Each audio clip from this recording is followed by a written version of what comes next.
வணக்கம் நண்பர்களே. இப்போது ஆஃப் லேட்டாக ஒரே ஒரு இஷ்யூ தான் பெருசாக போயிட்டே இருக்குது. என்னென்னா அந்த மும்மொழி கொள்கை அப்படின்ற மாதிரி ஒரு இஷ்யூ. இதில் நிறையா பிரபலங்கள் நிறையா கருத்தை சொல்லிகிட்ருக்குறாங்க, பொதுமக்கள் நிறையா கருத்தை சொல்கிறாங்க. அப்புறம் டிவி ஷோஸில் டிபேட் மாதிரி வச்சுருந்துருக்காங்க. இந்த விஜய் டிவியில் கோபிநாத் அவர்கள் தொகுந்து வழங்குற நீயா நானால. ஸோ அதோட ப்ரோமோ வந்துச்சு போல். அதுக்கப்புறம் அதை டெலிகாஸ்ட் பண்ணாமல் வேறு ஒரு டாப்பிக்கில் டெலிகாஸ்ட் ஆகிருக்கு. ஸோ யூடியூப்பில் நிறையா சேனலில் இருந்துட்டு யார் அந்த ஷோக்கு போனாங்களோ அவங்கள பேட்டி எடுக்கிறாங்க. ஸோ அதில் என்ன இருந்துட்டு எல்லாருமே சொல்கிறது, டிபேட் தான் நடந்துச்சு. லைக் ஹிந்தி எதுக்காக தெரிஞ்சுக்கணும் அப்படின்னு சொல்லி ஒருத்தவங்களும், ஹிந்தி வேண்டாம் எங்களுக்கு இருக்கிற மொழியே போதுன்றது இன்னொரு சாரரும் இருந்திருக்கு. ஸோ அதில் நடந்ததெல்லாம் சின்ன சின்ன கிளிக் பைட்ஸ் மாதிரி ஷேர் பண்ணுறாங்க. இவங்க இன்டர்வியூவில் இது மாதிரி இது பேசணும் அது பேசணும்னு சொல்லிட்டு நெறியாளர்களுமே அதற்கான கேள்விகளை அவங்கக்கிட்ட கேட்குறாங்க. சரி, அவங்க என்ன ரீசன் சொன்னாங்க, என்ன சொன்னாங்கன்னு சொல்லிவிட்டு அதில் ஒரு இன்டர்வியூ நான் பார்த்தேன். You can also check it out இந்த யூடியூப். அதில் போட்டிங்கனாலே வரும். ஃபஸ்ட் இருந்துட்டு நீங்கள் ஒரு பானிபூரி கடையில் போய் பானிபூரி எப்படி கேட்பீங்க, சமோசா வாங்குகிற இடத்துல சமோசா எப்படி கேட்பீங்க, அதுக்கப்புறமா உங்கள்கிட்ட வடமாநிலவர்கள் வேலைக்கு அவங்கள்ட்ட எப்படி நீங்கள் வேலை வாங்குவீங்க, அது மாதிரி ரொம்ப சொற்பமான காரணங்கள் சொல்கிற மாதிரி அதில் காமிச்சிருக்காங்க. ஸோ நான் இந்த இஷ்யூ பற்றி நம்ம இன்னொரு வீடியோவில் தெளிவாக பேசலாம். பட்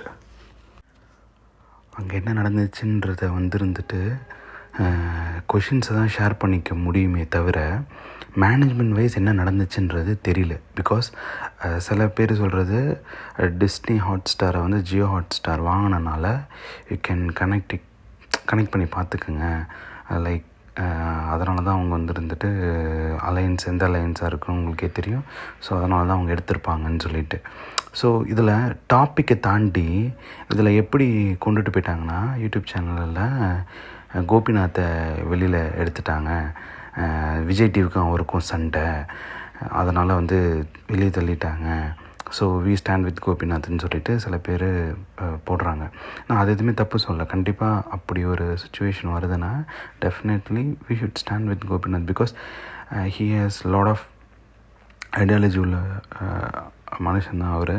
அது இல்லாமல் நிறையா பேரை இருந்துட்டு ரொம்ப நாகரிகமாக அந்த இடத்துல சொல்லுவார், இது மாதிரி பேசுங்க, இந்த மாதிரி நீங்கள் சொல்லுங்கள், இல்லை இந்த மாதிரி நீங்கள் சொல்லாதீங்க. அதே மாதிரி பொதுவெளியில் ஒரு ஐடியாவை இருந்துட்டு த்ரோ பண்ணிட்டு போகாதீங்க. இஃப் யூ ஹேவ் ஸ்டாட்டிஸ்டிக்ஸ் அதை ரெஃபர் பண்ணி சொல்லுங்கள், லைக் கொஞ்சம் யோசித்து பேசுங்கன்ற மாதிரி சொல்லியிருப்பாங்க. கண்டிப்பாக அதில் அதை அக்செப்ட் பண்ணிக்கிறவங்க இருப்பாங்க, சில பேர் இல்லைன்னு மறுக்கிறவங்களும் இருப்பாங்க. ஸோ எல்லாரோட பேச்சையும் எல்லாருக்குமே பிடிக்கிற மாதிரி இருக்குது அதில். ஸோ அது மாதிரி தான். ஸோ நான் மெயினாக இந்த டாபிக் பேச நினச்சது என்னென்னா, அஃபிஷியலாக ஒரு இன்ஃபர்மேஷன் வரட்டுமே, அது வரைக்கும் கொஞ்சம் பொறுமையாக இருங்க. பிகாஸ் இன் ஓல்டன் டேஸ் நம்ம இருந்துட்டு பேப்பரில் தான் நம்ம இன்ஃபர்மேஷன்ஸ்லாம் பார்ப்போம், அதை வச்சு தான் நம்ம பேசுவோம். பட் அது பேசுகிறது எல்லாமே நம்ம 4 செவத்துக்குள்ளேயோ இல்லை ஃபேக்ட்ரிக்குள்ளேயோ இல்லை வேலை பார்க்குற இடத்துலையோ இல்லை டீ கடையிலையோ அங்கேயே முடிஞ்சிடும். பட் இங்கே உங்களுக்கு இருந்துட்டு சோஷியல் மீடியாவை எல்லாருமே யூஸ் பண்ணுறாங்க. ஸோ த்ரூ அவுட் அவங்களுக்கு என்ன நடக்குதுன்றதை இருந்துட்டு ஒரு இன்டர்வியூஸில் நடக்குது, அவங்க அதை கன்சியூம் பண்ணிக்கிட்டே இருப்பாங்க. ஸோ அதில் நல்லது இருக்கா கெட்டது இருக்கா, இப்போ நான் பேசுகிறதுலே எந்த அளவுக்கு ரைட் இருக்குது தப்பு இருக்குன்றது எனக்கு தெரியாது. ஆனால் என்னோடய ஐடியாலஜி தான் சொல்கிறேன். அதே மாதிரி அஃபிஷியலாக ஒரு அனௌன்ஸ்மெண்ட் வரட்டும், அதுக்கப்புறமா நீங்கள் எல்லாருமே கொஷின் பண்ணுறதுனா கொஷின் பண்ணுங்கள், கருத்து தெரிவிங்க என்னன்னு சொல்லிட்டு. ஏன்னா இது இப்போ அநீதி இல்லை வெளியே வராமல் இருக்குது, இல்லை தொடர்ந்து ஒரு கொஞ்ச நாள் கழித்து எந்த இன்ஃபர்மேஷனுமே வரல அப்படின்றப்போ நீங்கள் விகரஸாக உள்ளே இறங்கி பேசுகிறதுன்றது கரெக்டாக இருக்கும்னு நான் நினைக்கிறேன்.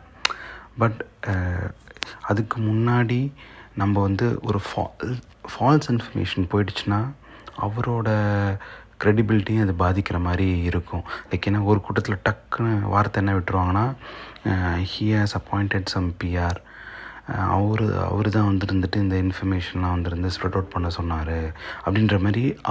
இப்போ ஒரு நல்ல மதிப்பில் இருக்கிறத அப்படியே மாற்றி விட்டுருவாங்க வேறு மாதிரி ஏதாச்சும் வந்துச்சுன்னா. ஸோ அதனால் கொஞ்சம் பொறுமையாக இருந்து நம்ம அதுக்கப்புறம் ப்ரொசீட் பண்ணோம்னா definitely it will be good அப்படின்னு நான் நினைக்கிறேன். ஏன்னா ஒரு குட் காஸ்க்காக நம்ம பண்ணுறோம் அப்படின்னா அது நல்லாயிருக்கும். ஏன்னா பிகாஸ் நிறைய பேருக்கு அவரை பிடிக்கும். அதேமாதிரி இப்போ ரீசெண்டாக நடந்த மென்னியான விருதுகள்லையுமே நிறைய பேர் பேசியிருப்பாங்க அவரோட ப்ரெசன்ஸ் எப்படி இருக்கும். அதுமாதிரி சண்டே அந்த நிகழ்ச்சியை பார்க்குறதுக்கு நம்ம தமிழ் மக்கள் எவ்வளோ ஆர்வமாக பார்ப்பாங்க அப்படின்னு சொல்லிட்டு. பட் எனிஹவ் ஒரு சந்தோஷமான விஷயம், ஒரு சின்ன கசிவு வரும்போது நீங்கள் வாய்ஸ் அவுட் பண்ணுறது நல்ல விஷயந்தான். பட் கரெக்டான இன்ஃபர்மேஷன் வந்ததுக்கப்புறம் தெளிவாக யாருமே குறை சொல்ல முடியாத அளவுக்கு நம்மளோட கருத்தை முன் வைக்கணும். அதுதான் நான் தாழ்மையாக நம்ம மக்கள்கிட்ட சொல்கிறது.